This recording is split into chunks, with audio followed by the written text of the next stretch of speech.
3 saisons de la série turque Le Gendre étranger, Yabancı Damat, de Yağmur et Tuğrul Daylan, initialement diffusée entre 2004 et 2007 sur Canal D, en Turquie, connaissent au milieu des années 2000, auprès du public grec, une audience considérable.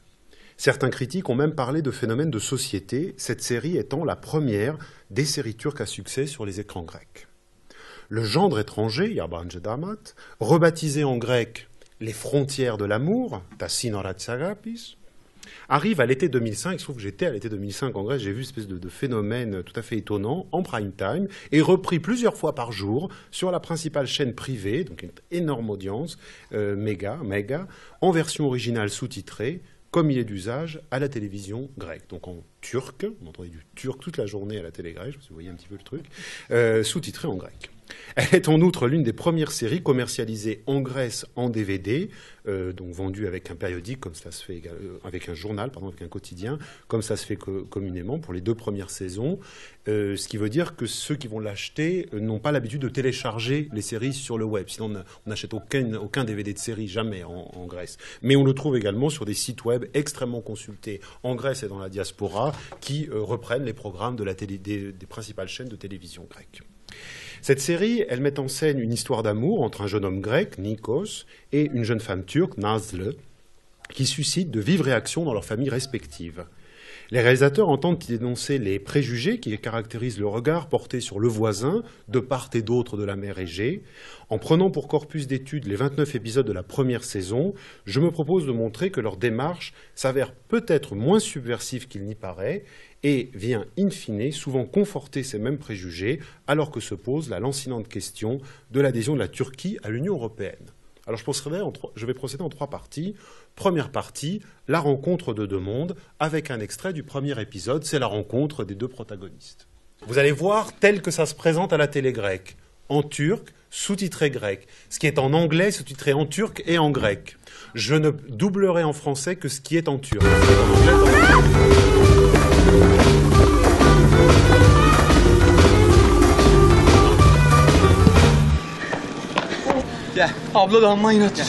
Elle lâche rien.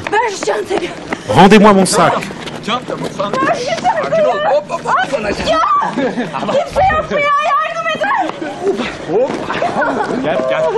Viens ma belle.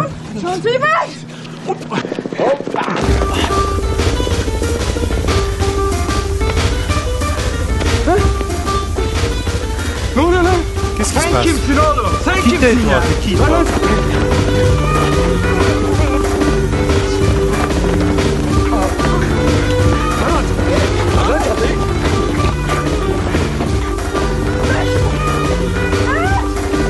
Lâche-le.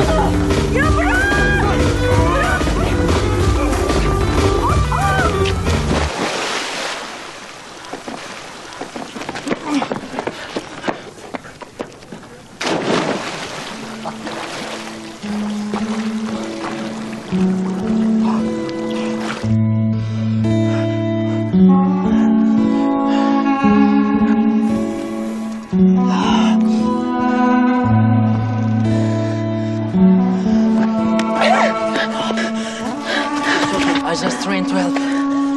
Don't take me wrong. I wasn't doing anything wrong. It was just an artificial respiration. I mean no harm. It's okay.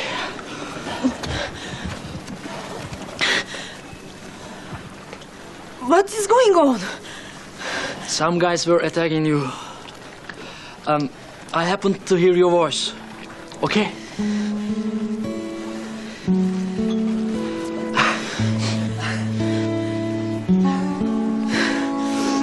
I can give you some dry clothes. You want me to give you a t-shirt maybe? No, thanks. Ya saat... what time is it? 7:30. I have to go. Did you get my bag? Your bag. Telefon da gitti. Zeynep'i nasıl bulacağım? J'ai plus de téléphone, comment je vais retrouver Zeynep? Can I borrow some money, please? I have to go to Torba. I have to meet my friend for a shuttle. Sure. Do you want me to give you a ride? No, thanks. Thank you. I will give you your money back. Thank you. You don't have to. Les personnages de la série sont construits sur un jeu d'opposition et de miroir inversé, dont la ligne de démarcation n'est pas réductible à la question de la nationalité. Le couple des protagonistes, que vous venez de voir ici, Nikos et Nazlı, a son double inversé. Kadir, le Turc et conduit par Nazlı, tombe amoureux d'Anna, la première petite amie de Nikos, qui est grecque comme son nom l'indique. L'opposition des personnages féminins a trait à l'origine sociale et aux mœurs. Anna travaille, enfin, elle est chanteuse. Notons que c'est le seul personnage interprété par une actrice grecque, Nathalie Adossopoulou, qui est absolument inconnue en Grèce, qui est connue seulement en Turquie. Nazlı, étudiante modèle, que vous venez de voir à l'écran, ne travaille pas et n'évoque aucun débouché professionnel aux études qu'elle vient de terminer. L'opposition des personnages masculins est encore plus accentuée. Elle révèle tant du physique que du comportement vestimentaire. Vous venez de voir Nikos, blond, rasé, les yeux clairs. Kadir, en revanche, a les cheveux et les yeux noirs. Nikos porte des jeans clairs et des couleurs vives, une boucle d'oreille et il a un tatouage. Kadir porte le costume, très sérieux, même s'il va subir au fil des épisodes une métamorphose assez étonnante. Ces oppositions se répercutent entre les générations. Eleni, la mère de Nikos, participe à l'entreprise familiale et ne s'occupe jamais des tâches ménagères. Elle porte les cheveux courts. Feride, la mère de Nazlı, reste à la maison et ne se consacre qu'à sa famille et à son foyer. Les pères, Stavros, le père de Nikos, ne portent pas la moustache, contrairement bien sûr à Kahraman, le héros, et Ökkeş, les pères de Nazlı et de Kadir. C'est en fait surtout autour d'un conflit entre tradition et modernité que se polarisent ces oppositions. Alors, quelques répliques. À l'épisode 5, lorsque Kadir trouve ce grec très étrange, et on lui répond, mais non, il n'est pas bizarre, il est moderne en turc, acayip değil, moderne. À l'épisode 4, on le dit de Kadir, en revanche, qui est très, peut-être un petit peu de turc, ce turc de Gaziantep, on lui dit, tu sais, tu es bien gentil, mais tu es un peu démodé, biraz démodé, dans le texte. Ainsi, le couple que forment Nikos et Nazlı s'oppose au couple que forme la sœur de Nazlı, Nazire, avec Rüşen. Nazire, qui ne semble pas avoir fait d'études, vit avec son mari chez ses parents. Rüşen, brun et moustachu, travaille dans l'entreprise de son beau-père. Clé de voûte du système, les grands-parents. Côté turc, c'est bien sûr un homme, retraité, figure de l'aîné dans la famille turque.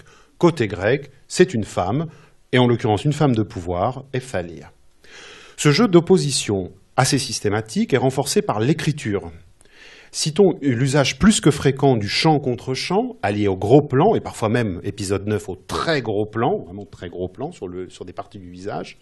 Citons également l'écran partagé en deux parties symétriques lors des appels téléphoniques entre la Grèce et la Turquie, ou encore, troisième élément d'écriture, les oppositions brusques de couleurs et de lumière entre les séquences qui se déroulent majoritairement en extérieur sur les bords de la mer Égée, comme vous venez de voir ici, et majoritairement en studio, en particulier dans l'atelier de pâtisserie de Kahraman, où domine le blanc des murs au sol, du tablier à la farine. Ces oppositions sont en fait suraccentuées. Le père de Nazlı et de Kadir sont baklavacı, c'est-à-dire pâtissiers spécialisés dans la confection de baklava. Le nom de famille, d'ailleurs, de Nazlı, c'est Baklavacı oğlu, fils en l'occurrence de fabricants de baklava. Ils officient dans le marché touristique de Gaziantep, qui est une sorte on reconstitue un petit peu la série du quartier, alors que bien sûr, les Grecs, le père de Nikos est évidemment armateur, richissime, la grand-mère vit entre Athènes et New York, et quand elle se présente en plein milieu de la première saison, 17e épisode, elle est bien sûr à New York. Les lieux, deuxième point, ont leur importance. Nazlı vient de Gaziantep, ville du sud-est de la Turquie, proche de la frontière syrienne, très loin de la Turquie égéenne. Elle a fait ses études dans la capitale, Ankara, et elle rencontre, comme vous voyez ici, Nikos à Bodrum, au lieu du tourisme international, au bord de la mer Égée. Son premier contact avec la Grèce, ce sera sur l'île de Simi, dont elle ignore même le nom. La famille de Nikos, elle, vit à Athènes, mais elle est originaire d'Istanbul et fait partie d'une diaspora qui a des ramifications jusqu'à New York. Quand Kadir menace Nikos d'une vendetta, épisode 7, il précise bien, attention, Gaziantep, ce n'est ni Istanbul, ni Athènes. vous voyez que de complexes lignes de partage se dessinent entre Orient et Occident, entre Nord et Sud, entre centre et périphérie. Ensuite, la gestion des langues est intéressante. Les membres de la famille de Nazlı ont un fort accent provincial. Ils sont censés reproduire l'accent de Gaziantep. Tout le casting est turc, à une exception près, je vous l'ai déjà dit, l'altérité a ses limites.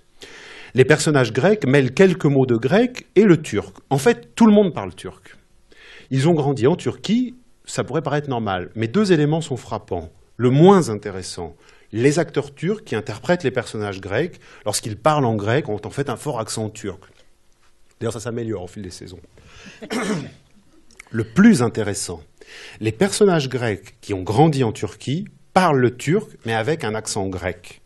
Et cette mise à distance implicite est pourtant peu probable, surtout pour la génération des parents et des grands-parents. Des Grecs qui ont grandi, il en existe aujourd'hui en Turquie, je vous assure, parlent le turc absolument couramment, et sans aucun accent. Surtout s'ils ont grandi à Istanbul. L'usage de l'anglais, enfin, ici, est étonnant. Pourquoi Nikos, parfaitement turcophone, parle-t-il anglais à Nazlı quand il fait sa connaissance en Turquie, épisode 1 ? À l'inverse, pourquoi Kadir et Anna ne parlent-ils que l'anglais, du moins au début, puisque Anna ne connaît pas du tout le turc ? Si l'on en revient donc au titre grec de la série, Les frontières de l'amour, d'où le mot étranger est supprimé, accepte-t-on de se voir représenté comme étranger ? Et c'est donc ma deuxième partie. Les préjugés consolidés avec un deuxième extrait, épisode 22. Et voilà.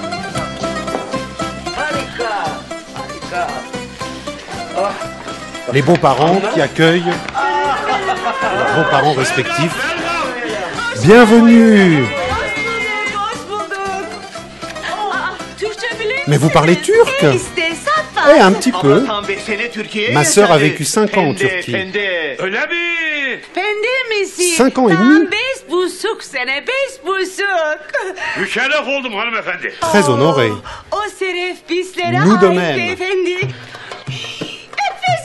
On s'embrasse.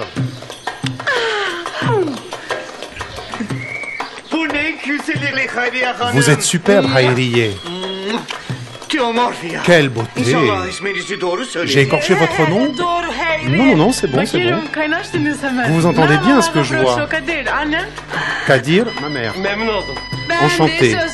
Moi aussi, mon garçon, moi aussi. Mon oncle.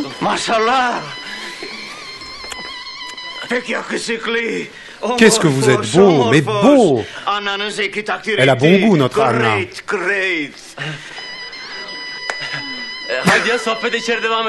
Et si on continue à l'intérieur? Vos bagages? Oh, on n'a pas grand-chose.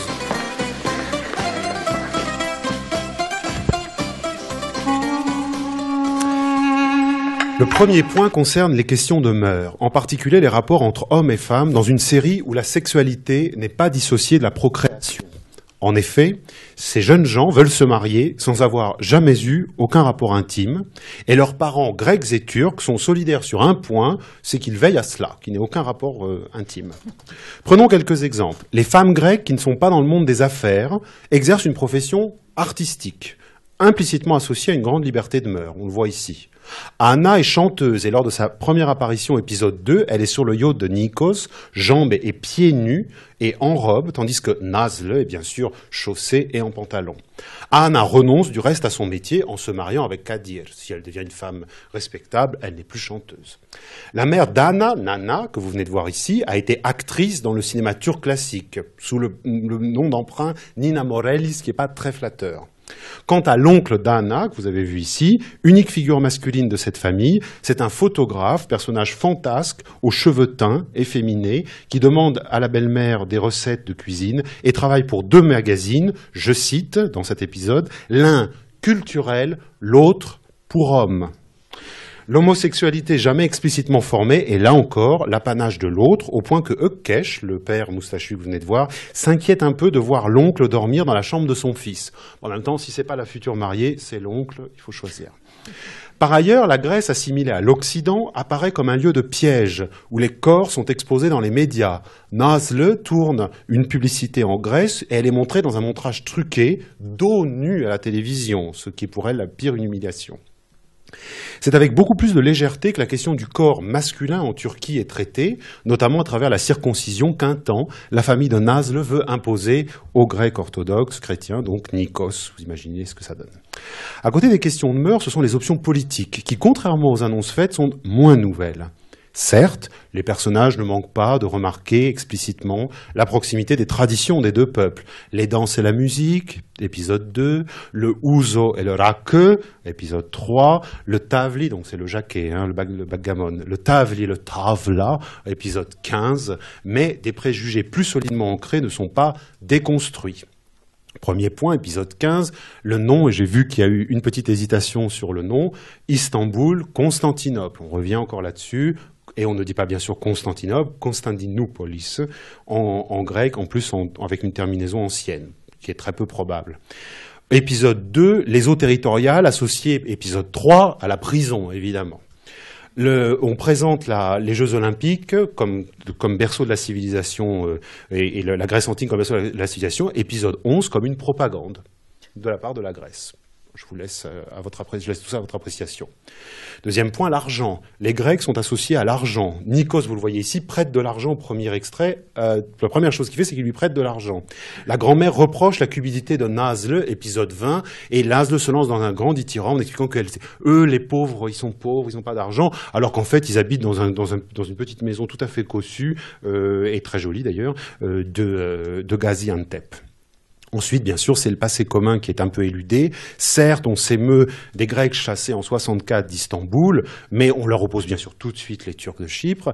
Mais bien sûr, on ne parle jamais des pogroms de septembre 55 ou encore des grandes discriminations de la Seconde Guerre mondiale avec le Varlık en 42. Donc, les persécutions des Grecs d'Istanbul, mais bien sûr, on oppose tout de suite ceux des Turcs de Grèce. Et j'en viens donc à mon propos conclusif avec un troisième extrait, les enjeux du XXIe siècle, épisode 10, où le petit de la famille turque se met tout à coup au ballet.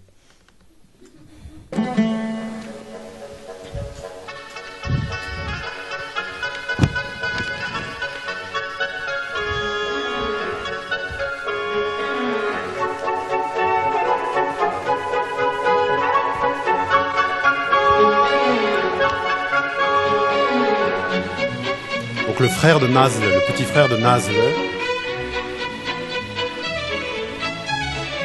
amoureux d'une petite fille qui fait du ballet, en fait, s'inscrit au ballet. Voilà. Et son père l'entend.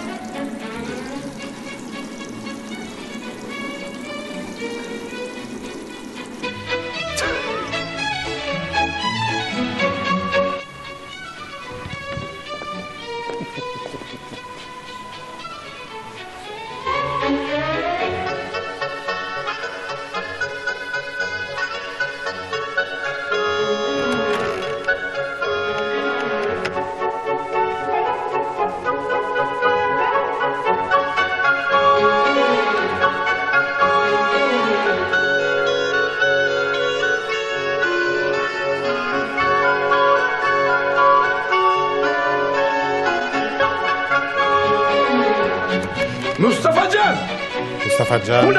Mais qu'est-ce que c'est que ça? Qu'est-ce que tu fais? Je danse, papa. Mais qu'est-ce qui te prend? Je me suis inscrit à la danse. Mais ça va pas. Feride, ton fils a perdu la tête. Vous disiez qu'il faisait ses devoirs, mais il se trémoussait là. Tu me fais mal. Tu vas lui arracher le bras. Mais qu'est-ce qui lui arrive? Est-ce que c'est pour les hommes, ça? La danse, c'est pour les garçons comme pour les filles. Non, mon fils à moi ne deviendra pas ballerine. Tu ne comprends rien à l'art, papa. Tu parles d'art. Papa, ça lui plaisait, il s'est inscrit, il n'y a pas de mal. Laisse-le s'amuser. Mais je vais devenir dingue. Ça lui plaît d'être une ballerine. Pas ballerine, danseur. Kahraman. On est au 21e siècle. Mets-toi à la page, papa. On va entrer dans l'Europe. Oui, enfin, dans 15 ou 20 ans. Ne vous fatiguez pas. Mon fils ne deviendra jamais ballerine. Voyons Mustafa Can, il y a d'autres cours, karaté, Je ne suis pas d'accord, je ne donne pas d'autorisation. Je ne veux pas être la risée de tout Gaziantep. On ne dira jamais que le fils de Kahraman est une ballerine. Pas ballerine, papa, danseur. La perspective de l'entrée de la Turquie dans l'Union européenne apparaît comme centrale. Il en est question pour justifier bien des entorses à la tradition patriarcale. La danse désapprouvée ici sera mise en avant par Kahraman quelques épisodes plus loin, lors d'une dispute avec ses beaux-parents grecs, en disant « Mais comment, pas du tout, je suis très moderne puisque mon fils fait du ballet ». On rappelle que la Turquie devient un état de droit. La Bonne, par exemple, indique qu'on ne frappe plus arbitrairement les suspects dans les commissariats, car la Turquie va rentrer dans l'Union européenne. Il faut voir qu'il y a aussi également beaucoup d'humour et beaucoup d'autodérision dans tout cela. Donc on est toujours entre l'autodérision et le sérieux, et on ne sait jamais où est la ligne, si vous voulez. C'est très habilement fait. Lors de la réception à Athènes avec l'ambassadeur de Turquie et plusieurs diplomates, le drapeau de l'Union européenne, de manière un peu pompeuse, est au milieu du drapeau grec et du drapeau turc, qui tous trois apparaissent en arrière-plan, derrière le couple Nikos et Nazlı, qui regardent leur famille se déchirer devant les journalistes. La reconnaissance des minorités fait l'objet d'un épisode presque entier, et notamment d'un micro-trottoir. Alors là, on est entre fiction et documentaire filmé quand même, enfin un peu mise en scène, docu-fiction. Et il est même question d'un Arménien. Il y a même un Arménien qui est interrogé. Dans le même temps, il s'agit de faire quand même table rase du passé. L'histoire des Grecs d'Istanbul est au fond peu connue en Turquie et ne l'est pas beaucoup plus en Grèce. Je passe sur quelques références un petit peu farfelues à Saïd Faïk et tout ça parce que ce serait un petit peu long. Pour arriver à ma conclusion, alors finalement, quelle réception en Grèce de cette série? Alors, d'aucuns ont souligné, c'est très bien parce qu'on voit la façon dont l'étranger nous regarde. C'est vrai. Mais en même temps, on rit beaucoup des clichés. Les Turcs sont des Turcs un peu rustres, très sympathiques au bon cœur, mais un peu rustres du fin fond de la province anatolienne. Les Grecs sont aussi rejetés finalement dans une certaine altérité pour un public grec, en tout cas de la Grèce helladique. Ce sont des Grecs d'Istanbul snobs et tout à fait à côté des choses. Et il est vrai qu'à cet égard, cette série est assez révélatrice de la gestion ambiguë des contentieux politiques à l'œuvre dans la fiction télévisée contemporaine. Et je terminerai sur quelque chose qui est revenu tout au long des deux sessions de cet après-midi, c'est la question du sous-titrage. En effet, je vous ai dit dans mon introduction, le sous-titrage, c'est l'usage dominant à la télévision grecque. C'est-à-dire que 95% des programmes, y compris de fiction étrangers, importés, sont en fait sous-titrés et non doublés. Sauf quelques-uns. Alors, il y a certaines telenovelas sud-américaines, mais il y a surtout les mélodrames turcs. Les mélodrames turcs, en particulier dans les années 70 et même les années 80, y compris les téléfilms turcs, étaient diffusés à la télé grecque et ils étaient doublés en grec. Alors, plusieurs explications possibles.